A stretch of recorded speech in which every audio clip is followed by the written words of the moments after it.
Ako si Sir Alden, maraming pangarap kaya nagsusumikap. Samahan mo akong totohanin ang pagpapanggap na hindi na tayo mahirap. What's up mga kapinatik? So, ngayong araw, final examination na namin. Kaya ako, ito, maagang maaga, biyahe na.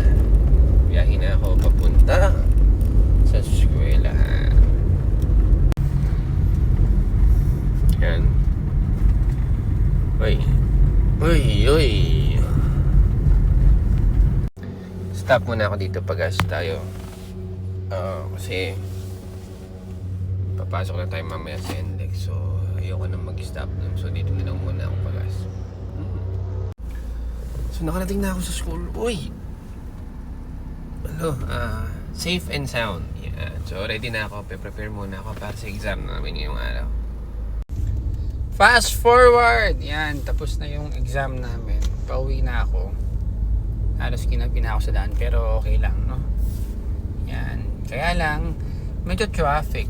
No? May traffic ngayon dito sa dinadaanan ko. Pakita ko sa inyo.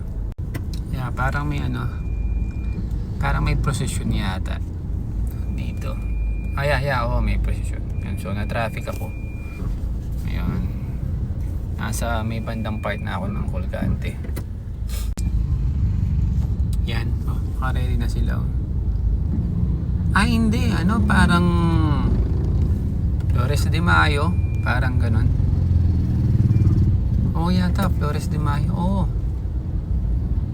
Yung mga yan yung mga, mga naglala. Santa Cruzan. Yun, Santa Cruzan. So, we have Santa Cruzan here.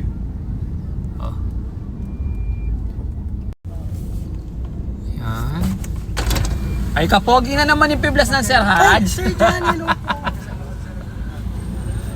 Yan. Uy, ang gwapo. Parang ako. Yan. Tingnan natin kung sino yung nasa dulo. Exciting part yung nasa dulo. Yan. Tingnan natin kung sino yung nasa dulo. Yan. Wow, panalo. At dahil hinabi na nga ako, nakipagkita na lang ako kay Madam. Kain na lang kami sa labas ngayong gabi.